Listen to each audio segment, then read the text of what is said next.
Welcome back. We will now look at the next session, which is going to be basically a HTTP to SOAP scenario. What do we mean by an HTTP to SOAP scenario? The sender adapter that we are going to use now is going to be a HTTP adapter, whereas the receiver adapter that we are going to use is going to be a SOAP adapter. So what do we mean in this? What are we going to do in this scenario is PI is going to get a request from a HTTP client. Once PI receives the request, PI is going to make a web service call to an external web service using a SOAP receiver adapter, and once PI gets this the response back, it is going to send it back to the HTTP. So again, like we did in the previous session, which was a SOAP to RFC scenario, this scenario is also going to be a synchronous scenario. With this, let's get into the details of this. So what are the steps that we are going to follow here, right? The first thing that we are going to do is the web service that we are going to call. This web service is going to be a currency conversion web service. So it's going to take two inputs, a source currency and a target currency, and using those inputs, it's going to get a response back. So this is a publicly available currency conversion web service on the internet. So we're going to use this service. So let's see how do we do that, right? I'm going to go into my browser and I'm going to search for web service X currency converter.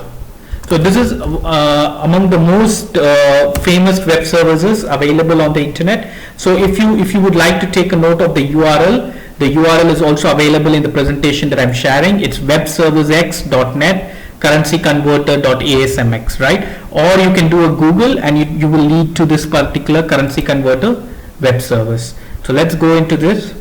Okay, now once if you see this is a free web service, let's go ahead, take this web service, WSDL.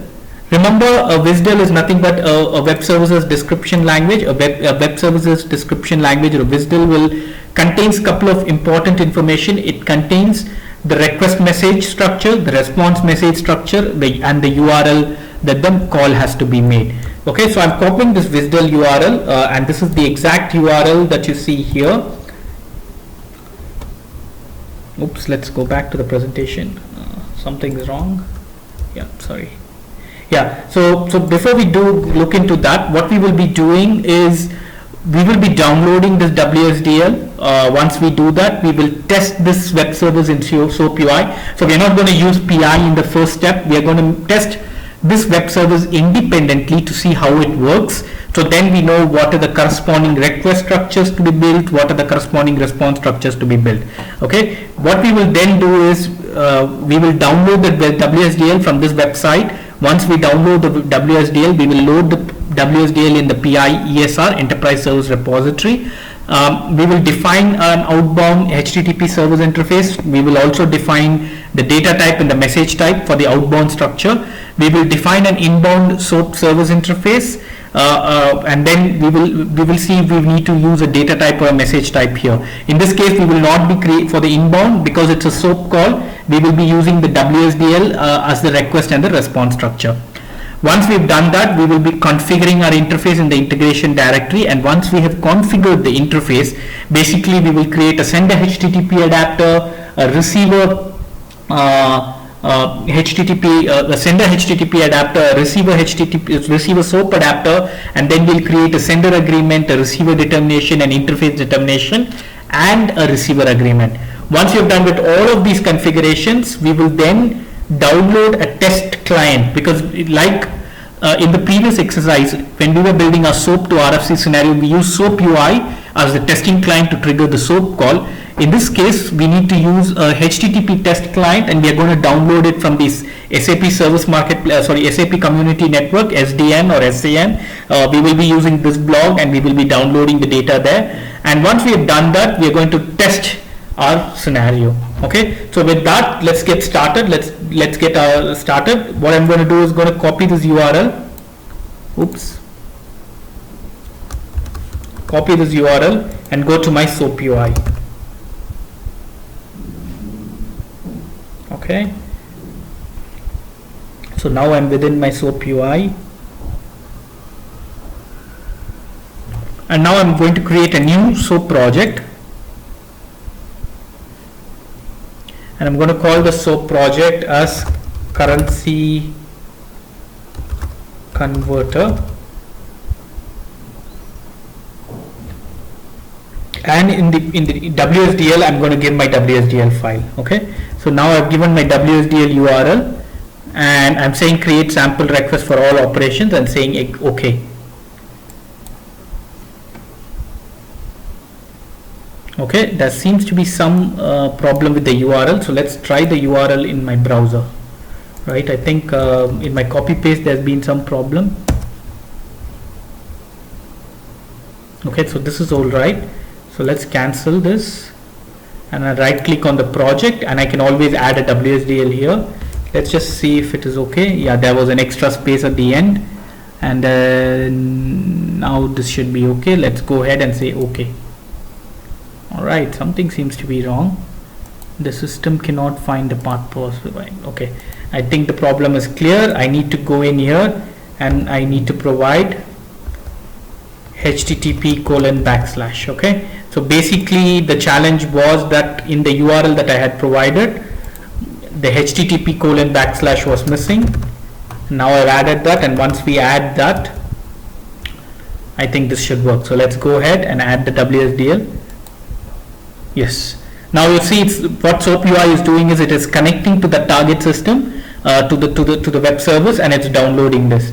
So forget the SOAP 1.2. PI at this point only supports SOAP 1.0, so we are just going to focus on SOAP 1.0. So go to currency converter SOAP conversion rate request 1, okay, and double click the request,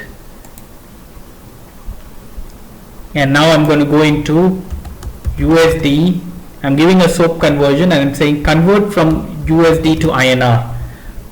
Okay, convert from US dollars to Indian rupees, and I'm going to say execute. And when I say execute, the web service call is going to be executed and I'm going to get the conversion result. Obviously in this case, if you see, you did not get the conversion result as the exchange rate, you just got a -1. That's absolutely okay. Nothing, we are not really bothered if this web service provides us the accurate currency conversion, right? We just want to make a request using a SOAP protocol and get a response back. Now let's just quickly look at the raw message that went out. This is the XML message and raw message, right? And if you see the raw message that went out, in the raw message in the HTTP header, there's something called as a SOAP action. So this is very important, and we will be using the SOAP action when we are configuring our SOAP adapter. So this is the SOAP URL. So this is the URL to which the call was made, and then this is the SOAP action. So with this, now let's go ahead to what the next step is. So whenever the PI is making a call so we've tested this web service in SOAP UI. Whenever PI is going to make a call to a web service, the first thing that you need is what we call as a WSDL file, right? So let's go ahead and download this WSDL file, right? So I'm going to try to open this URL in Internet Explorer. It's a little better in Internet Explorer. So I'm going to go here. I'm going to close this.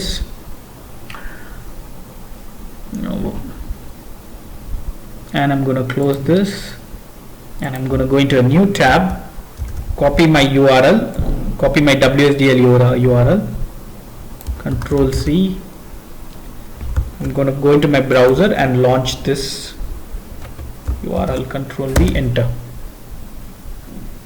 Okay. Now that I have my URL entered, PI is now going to get me this WSDL. Let's just give it a second. It seems to be taking time to load. Okay. So now that we have this, we have to save this WSDL, and the way to do that is go to Alt F and save as. Okay.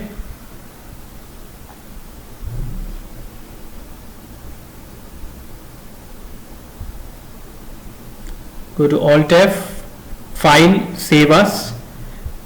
When you do that, it's going to say, hey, where do I save it? Give the location. So in my case, I'm going to desktop, I'm going to training, and I'm saying currency converter.wsdl.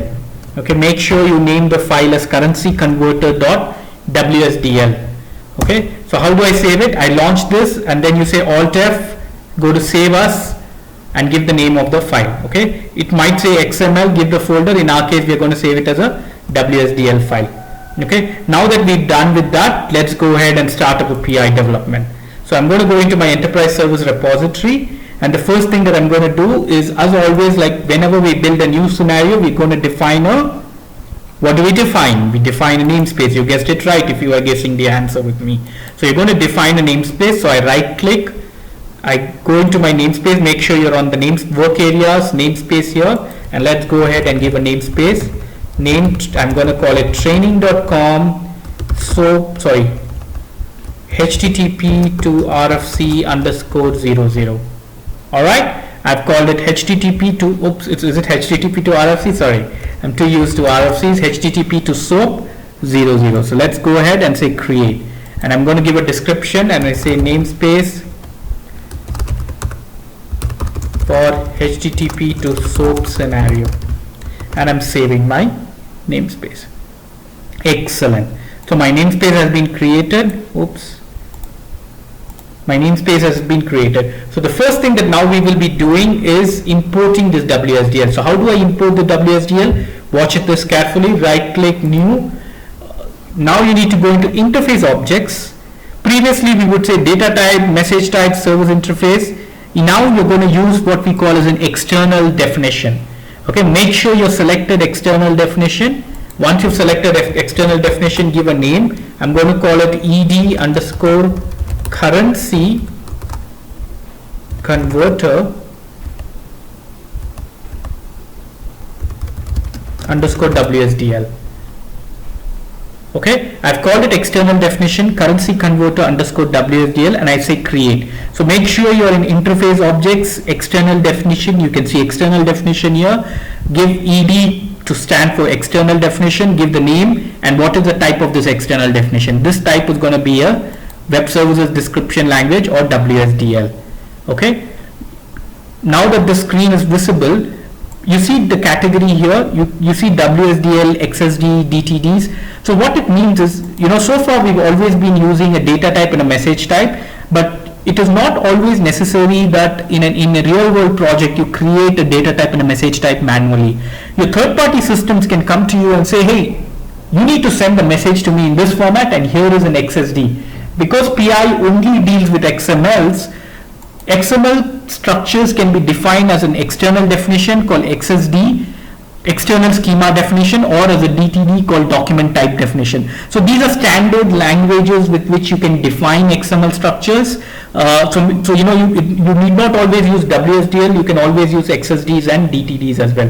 So in this case, because we are dealing with a web service will always provide you with a WSDL. So make sure you select WSDL or web service description language, and click on this button that says import external definition. Okay, now when I click on this button, it's going to ask you the location of your WSDL on your local machine. So I'm selecting this, and now I'm going to make sure I'm selecting the currency converter WSDL. Right, the currency converter WSDL is the WSDL that we just imported from the external website, or downloaded it from the browser. Make sure you select currency converter WSDL and say open. Okay. Once you do that, just go into the messages tab, and you should see some messages out here. As long as these messages are visible, everything's okay, and you've imported the WSDL perfectly. So now just go ahead and click on save. All right, I'm done. My external definition, or my WSDL, has been imported as an external definition. Now I'm going to go ahead, create a data type for my HTTP structure. So I'm going to again have, I'm going here, saying going to interface objects, go to data type, and say DT underscore HTTP to SOAP underscore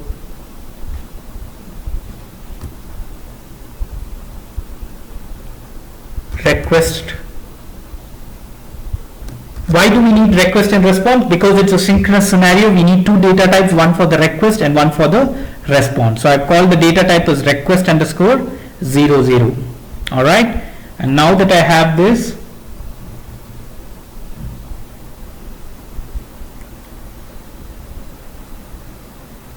Okay, my request structure, I'm doing a currency conversion, right? So I need a from currency and a to currency.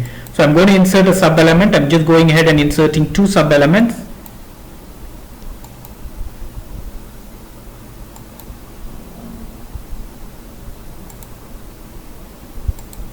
Oops, sorry, I did a mistake here, so I'm going to just delete all this. Okay, insert sub element, say from currency, type, cancel. What is the type going to be? Guessed it right, it has to be XSD string. XSD types, and select XSD string. Next, select insert element, to currency,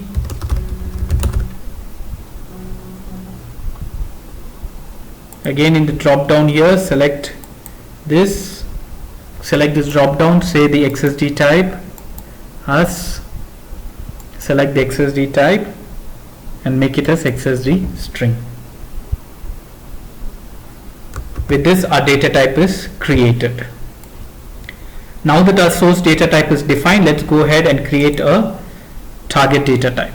So right click, new,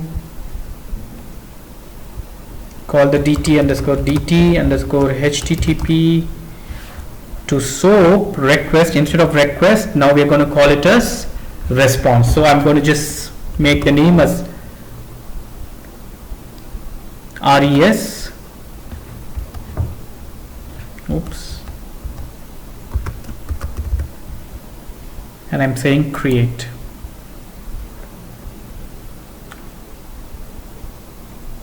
Okay, so this is just going to have one field. This data type is just going to have one field, and that is going to be called as the conversion rate, because all we're going to get is a response that's going to have the conversion rate. So I'm going to create that. Let's just say rate, right? Let's just call it rate. I've called it rate, and I'm going to create the type as XSD type string. Okay, so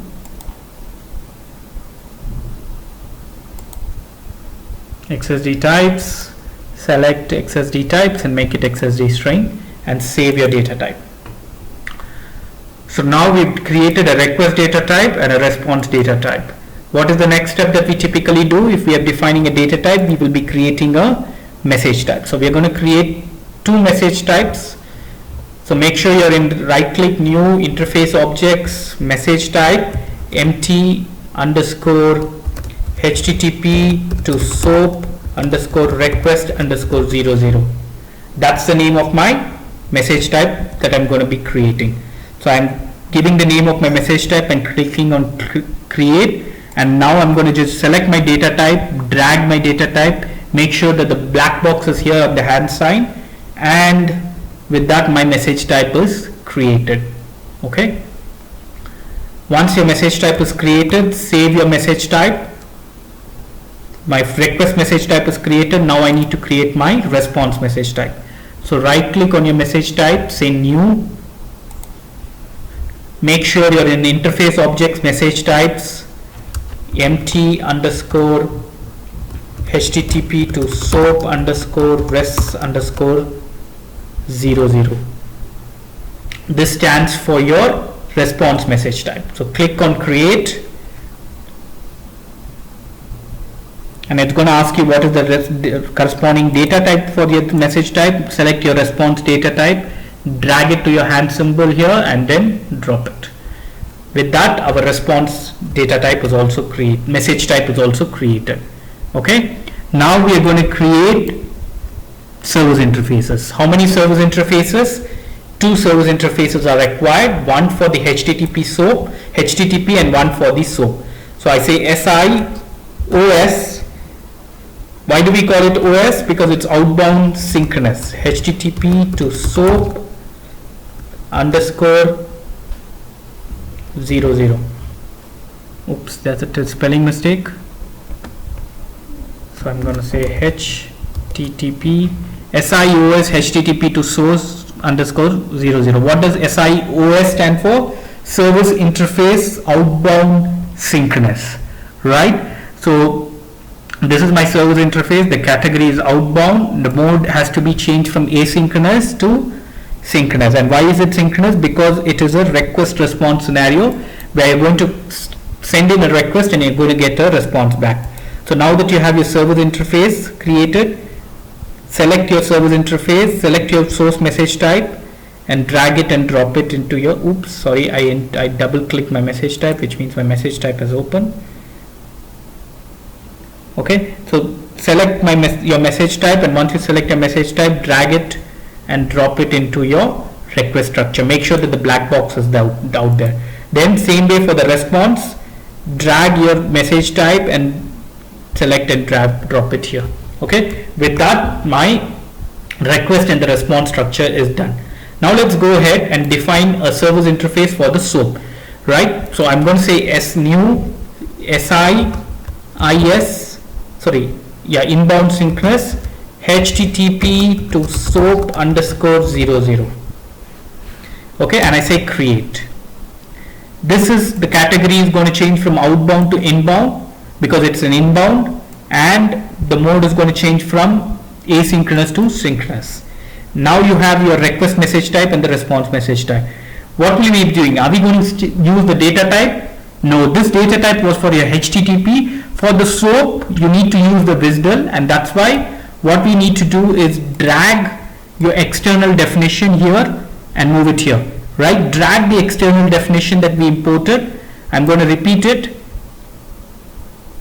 Okay, I'm selecting my external definition, I'm dragging my external definition such that the black box comes up, right? And once the black box, oops, let me do that one more time, it's a little slow out here. Okay, now I'm selecting it and I'm dropping it. Perfect. Now it's saying, hey, select the external message. So this web service provides multiple external messages. Because we are making a SOAP call, you're going to say conversion rate SOAP in. Okay, you're going to be making a SOAP call, so make sure you select conversion rate SOAP in, and in stands for input message and out stands for the output message. So say apply, select conversion rate SOAP in and click say apply, right? Same way now for the response message, drag and drop and select conversion rate SOAP out, because the out stands for the output message or the response message, and click apply and you're done. So that's it. You've defined an outbound service interface and you now define an inbound service interface. Make sure it's inbound synchronous, and the inbound service interface, because it is going to be used by a SOAP adapter, has to use your external message, that is the WSDL that you generated. Let's save our service interface, and the next step is going to be defining what do we typically do after we define our service interfaces? We define our message mappings and we define our operation mapping. So right click and say new.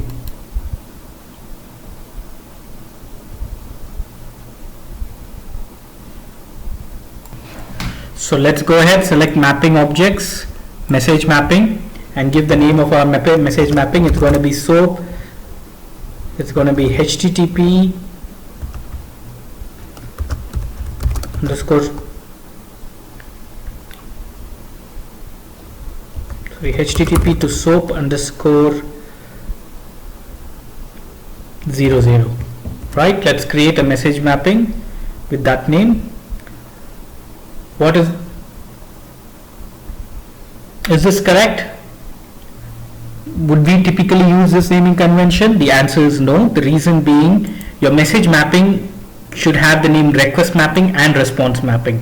In this case, we are going to have two mappings. One is the request mapping and the response mapping, and that's why we need to probably change the name of the mapping. So that's why I am now changing it again. I'm going into mapping objects, underscore HTTP to SOAP underscore request underscore 00. Okay, perfect. So let's create this message mapping. I'm going to now select my message type. This is my request message type. I drag this here into my source message. What about the target message type? The target is now going to be mapped to my SOAP request, exactly, right? And the SOAP request is going to come in from the external definition. So make sure you're taking the external definition and dragging it into the target message. And when you drag it into the target message, it's going to select which external message do you want. Select the conversion rate SOAP in, right? So conversion rate SOAP in. So the request, HTTP request is now going to get mapped to the HTTP to the SOAP request. So drag the from currency to the to currency, from currency to from currency, and drag the to currency to currency. And with that, your mapping is done. It's very straightforward mapping. Your from currency is mapped to the from currency, and your to currency is mapped to the to currency. With that, your mapping is done, and you save your mapping. Okay.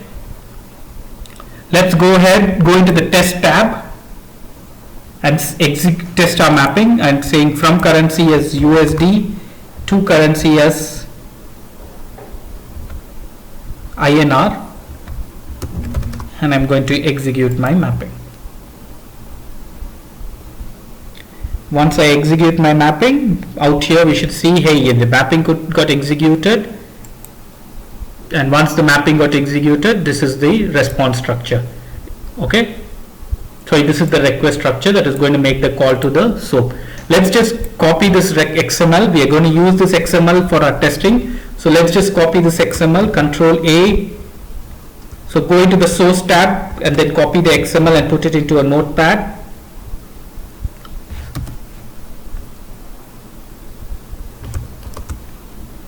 So I'm just copying the request structure XML, putting it into a notepad, and I'm just going to save it as HTTP to SOAP request message. So that way I'll have it handy in my training folder on my desktop. So I'm going to say HTTP to SOAP underscore request dot XML.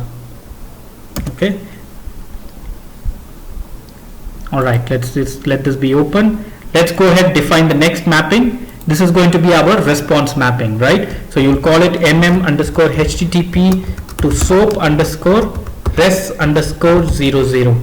And this is our response mapping. So I've created my response mapping. And now in the response mapping, what is the source message going to be? Is it going to be my message type or the external definition? It is going to be the external definition because the response is coming from your SOAP and you need to map it to your target structure. So drag your external definition, select conversion rate SOAP out. Make sure you select conversion rate SOAP out, and once you've selected that, wait for the message to load out here. You see the response structure, perfect. And then in the target, I'm going to select my message type, that's HTTP to SOAP response 00, and put it into my target message. Perfect. So now I just need to map this one field, conversion rate result, to my output field called rate, conversion rate, right? I'm just dragging it, dropping it. With that, my response mapping is done, and I'm saving my mapping. Okay. So now that we've defined our message mappings, the next step is to define an operation mapping. So right click, new, and say operation mapping.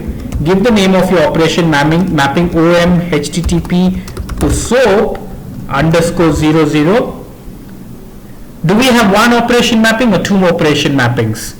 It's just going to be one operation mapping, like we did in the RFC to SOAP scenario, just one operation mapping. Select the operation mapping. The operation mapping is based on service interfaces. So my operation mapping is selected. Select the outbound synchronous service interface here and drag it into the source operation. Select your inbound service interface now. And once you select it, drag it into the target operation out here. Okay. Now, when I say read operations, you will see the structure change. It's going to ask for the request mapping and the response mapping, right? So the request mapping is going to be from the message type to the external definition. So let's select this. It will display a message mapping and select the message mapping. Go to the response mapping tab. The response mapping is from the SOAP output to your HTTP response message. Select it and save. Okay. With that, your operation mapping is also created, and save your operation mapping. Now let's go to the change list and activate all our objects. So what are the objects that we created? We defined a namespace definition, and then we imported our external definition, which we imported a WSDL as an external definition. We created two data types, a request data type and a response data type. We created two message type, a request response message type and a response message type. We created two service interface, an outbound synchronous service interface and an inbound synchronous service interface.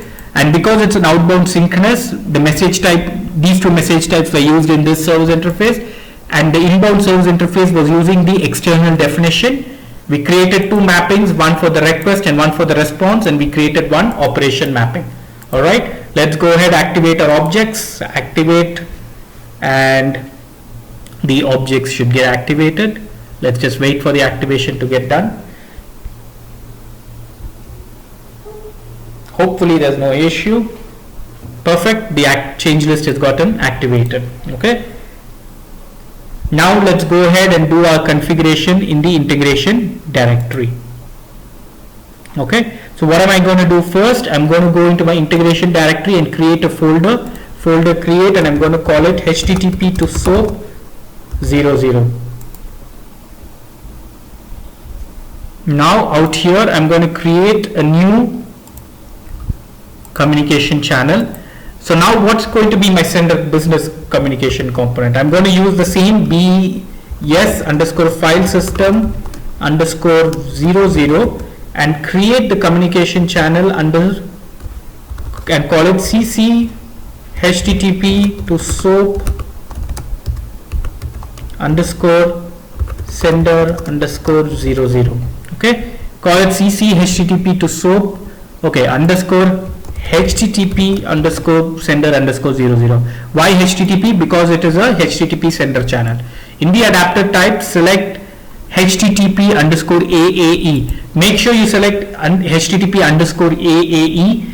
If you are on PI 7.1 or PI 7.11, you will not see http underscore AAE, and in that case you can select http. But now in PI 7.3 onwards, because your HTTP adapter is also available on the adapter engine, make sure you select http underscore AAE.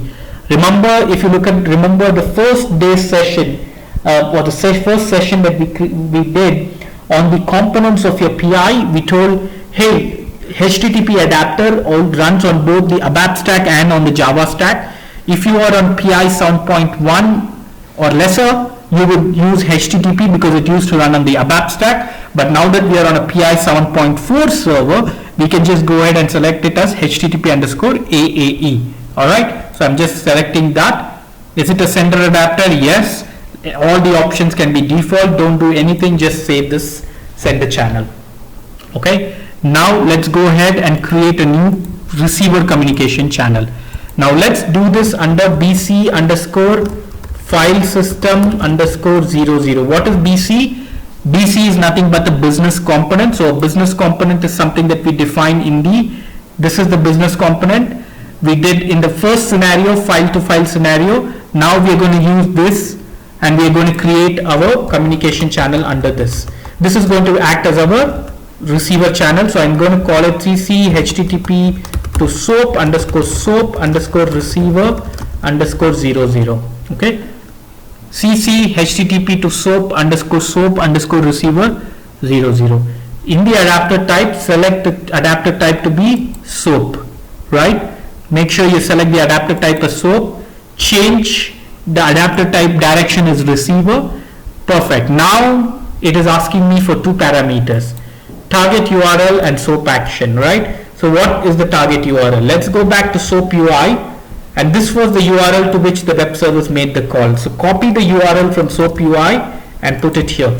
Okay. So go to SOAP UI and go to copy the SOAP URL and put it here. What about the SOAP action? The SOAP action, go to the raw message and see if there's a SOAP action. Here in the raw you see SOAP action : equal to, just get the SOAP action without the double quotes. If you see there's a double quote here, you need not give the double quote. Just take the SOAP action and put it here. Alright, the SOAP URL and the SOAP action. SOAP URL and the SOAP action, and save this message. Okay, with that If there is a username password, you can provide a username password. If there's a proxy, let's say your PI server is not connected to the internet directly, there's a proxy server, you can give the proxy details, and here you can give the proxy authentication. In our case, our PI server has direct access to the internet. If you're dealing with SOAP attachments, you can select SOAP attachments and so on. Okay, so just give the URL, give the SOAP action, and now that you're done, you have created 2 communication channels. What's the next step? Is to create a sender agreement. Exactly. So let's go ahead. BS file system 00 is my sender communication component, and my sender interface is going to be SIOS HTTP to SOAP 00. Okay, let's go ahead and say apply, and once I've told apply, I say create. It's now going to ask you for the sender communication channel in the sender agreement. What is my sender communication channel? It's a HTTP to SOAP scenario, and HTTP sender channel is my sender channel. So select that and say apply and say save. So my sender agreement has been created. What's the next step? You create a, what do we create? We create a receiver determination. So where do we create the receiver determination? Go to configuration objects and select the receiver determination. Who's my sender system? It's BS file system 00, and then the interface is going to be SIOS HTTP to SOAP. Select that sender interface and then say create. Right? Perfect. Now what is my receiver component? Remember, my communication channel was created under the receiver component BC file system 00. So go here, type BC file system underscore 00 and use the selection help and make sure your business component is available here.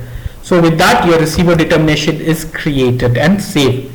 Now before we proceed, what is the difference between a business system and a business component? A business system is created in the SLD, whereas a business component was created directly in the integration directory in the first scenario, in the file to file scenario, right? Now I'm double clicking this, and remember, we need to add the interfaces manually to your business component, right? So in the case of a business system, if I go into my sender and receiver, I will be seeing all my interfaces listed here from my software component. But in the business component, you do not see that. So in the business component, you need to manually go in and add your service interface out here, right? So what is the name of my inbound service interface? It's SIOS HTTP to SOAP, and then just use the selection help, right? And it is going to show my service interface, and you add the service interface manually. If you remember, we did this in the file to file scenario, and this is the next time we're using the business component. So just add the business component out here. Okay, now you save it, you close the business component. Let's go back to the receiver determination. Now you go into configuration overview, drag this, and now you see, you haven't defined the interface determination. So let's go ahead and define the interface determination. Right click on interface determination, say new specific, and when you do that, it's going to ask you for the operation mapping. Select your operation mapping, OM HTTP to SOAP, and that's about it. So your operation mapping and your inbound interface is listed. Save your interface determination. Now once you save your interface determination, go back to your receiver determination and refresh. In the configuration overview, refresh, and when you refresh it, you should still see it in red because your receiver agreement is not defined. Right click on your receiver agreement and say new specific, and when you say new specific, it's going to ask for the receiver communication channel. So select the receiver communication channel, and which is the receiver communication channel? This is a HTTP to SOAP scenario, so make sure you select your receiver SOAP adapter and say apply. Okay, now that you've done apply, you save your receiver agreement, and once you've saved your receiver agreement, you go back to your receiver determination and refresh by clicking on the configuration overview. Refresh, expand it. This should no more be in red. All the objects have been created. With this, your scenarios configuration is done. Right click and on your change list and activate it. Okay, so what were the list of objects that we created? You created a sender communication channel of type HTTP. You created a receiver communication channel of type SOAP. The receiver communication channel was created under your business component, and you went into your business component and you added the receiver interface, and then you created all your 4 objects: receiver determination, interface determination, sender agreement, and receiver agreement. Okay, with this, let's go ahead and activate our change list. And now that your activation is done, you are ready to test the scenario. So let's go ahead and test the scenario. And how to test the scenario? To test the scenario, we were going to download the HTTP test client from this SDN blog. So this is the blog, this is the URL. So I'm going to go into the URL here. Okay. I'm going to go to my browser and hit this URL. Okay. You can always go do a search in Google as well, but then for now, let's just use this URL. So this is the URL that is available here, and now in this URL, I'm going to go in. If you go to this blog, this is a blog saying PI 7.3 Java adapter test tool. Here you will see a section that says HTML code which can be copy pasted into a file with extension .html, and this is the HTML code. So just start from the HTML code here, keep going all the way to the bottom, just go to the end of this HTML. So what you need to do, make sure you're selecting HTML code from here. The HTML to /HTML code here needs to be copied. So do a Control C, go into Notepad and paste the file. Make sure that only thing that you have selected is all the cut data within the HTML and /HTML tag. So I have /HTML here, and if I go all the way up, I have HTML here. Save this file. I'm going to go into my training. I'm going to call it http client.html. Right? Make sure it has an extension .html. Why? Because you're going to open it in a browser. Because it is a HTTP test tool, you need to open it in a browser and test it with a browser. So call it http client and .html. Okay. To repeat, what did we do? We went to this URL. Once we went into the URL, copy all the content that is out here within the HTML tags and save it into a notepad and save it as a .html file. So now if I go into my .html file here, http client.html, open it with Internet Explorer. So right click, open with Internet Explorer, and now when I open it with Internet Explorer, it might ask you, hey, this browser is using ActiveX Control. Do you want to enable it? Make sure you enable ActiveX Control. At times in your browser, ActiveX Control might not be enabled, so make sure you enable ActiveX Controls. Okay. So first thing, it's asking for the server host name, right? So what is the server host name? That's the PI host name. So I'm going to copy the host name from my PI browser. Okay. And I'm putting the host name here. The port, if you look at the port here, it's 57,000. So go ahead and select 57,000 here. Then next it's asking for a sender service. So what is my sender service?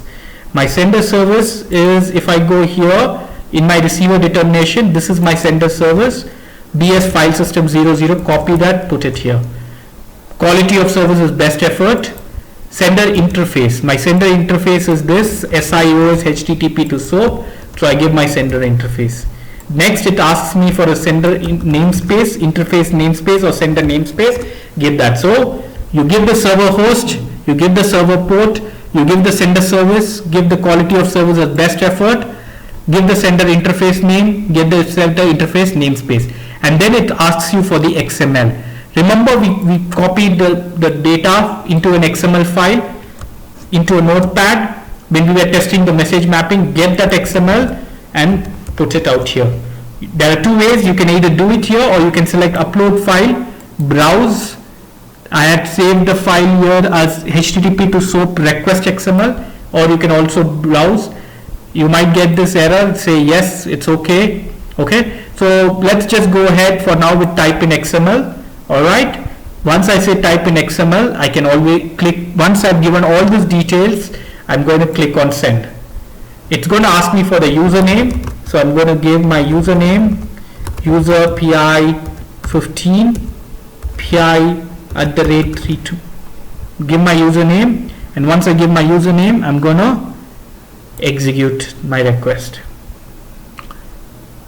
Perfect.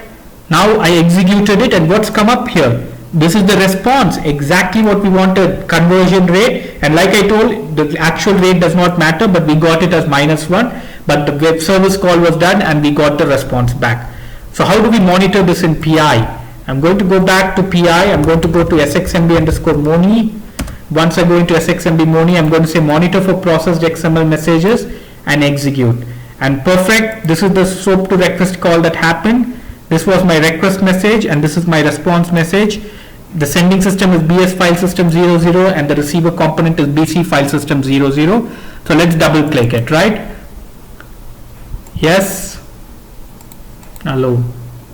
Okay, so let's first look at the input payload. So this was my input payload. I say right click and say display content in document 1. I say display. Then I go to, how do I see the output of my mapping? I go into technical routing, payloads, main document, right click, say display content in window 2.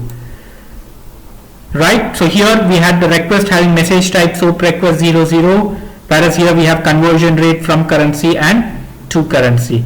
And then I go into response message. I now go into my response message by double clicking my response message here.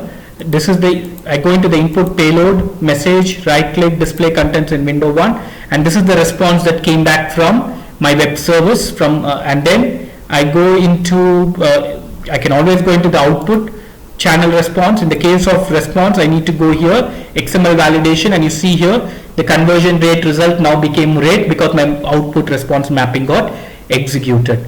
Okay, so with this, what we have done is we've triggered a call from my HTTP client.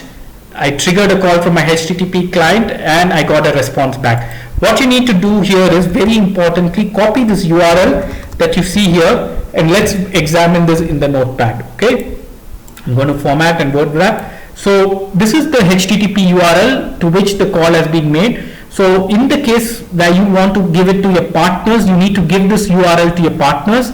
This is nothing but your HTTP URL. It contains the interface namespace, it contains the interface name, and it contains the sender service and what is the quality of service. Okay, there could be cases where your partner is going to say, hey, what is the URL to which I need to send this message? So get it from your SOAP UI. The easiest way is to get it from your HTTP client. Here you see the result and the URL. Get this URL and share it with your partner. Now let's make one more call. Instead of USD, I'm going to say GBP, Great Britain Pound, to USD, right? And I'm going to say execute again. Okay, and again the response came back successfully. Now let's go into Moni, SXMB_Moni, and refresh. We should see two more messages, one for the request and one for the response, and say yes, display, and here we see Great Britain Pound to USD. Okay, what about communication channel monitoring? Let's have a look at our communication channels. So I'm going to configuration and monitoring. Okay, go into adapter engine, and now that you go into adapter engine, go to communication channel monitor, and out here we can go ahead and select our communication channel. So I'm going to go ahead, select my SOAP adapter, and in my SOAP adapter I can select here and I should be able to see the request and the response coming back. Okay, with this we come to the end of the session where we had done a SOAP to a HTTP to SOAP scenario. To summarize, what did we do? We first downloaded a free web service called Currency Conversion Web Service. We downloaded the WSDL from this browser. We tested it in SOAP UI. We downloaded the WSDL to our Internet Explorer, saved the WSDL file. Then we loaded it into the PI Enterprise Service Repository. We defined an outbound service interface. We defined an inbound service interface. The outbound service interface used a custom data type and a custom message type. Our inbound service interface used the external definition, and then we downloaded the HTTP test client from SDN, and we used that HTTP test client to test our scenario. Okay, just on the system, a summary on the system. I defined a namespace called HTTP to SOAP.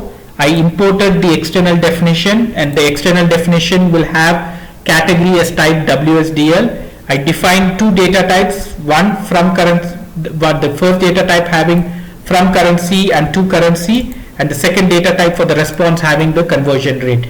I define two message type, one for the request, one for the response. I define one service interface that's outbound synchronous, and then I define one more service interface, inbound synchronous.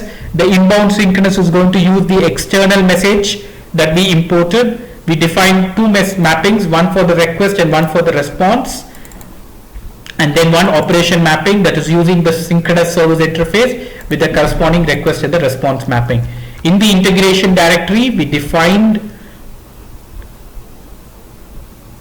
a sender communication channel. We define, I'll minimize this. We created a sender communication channel of type HTTP underscore AAE. Make sure it is of type HTTP underscore AAE. We define a communication channel of type SOAP. The target URL and the SOAP action, we took it from SOAP UI. This is the target URL, the URL that you see here, and the SOAP action is this. Make sure the SOAP action doesn't have the double quote, and then you created a sender agreement, a receiver determination, and so on. Okay, with that, and finally we tested our scenario with the HTTP client. We gave the server host, we gave the server port, we gave the sender service, we gave the sender interface and the sender namespace. With that, we come to the end of this session. I shall see you soon in the next session.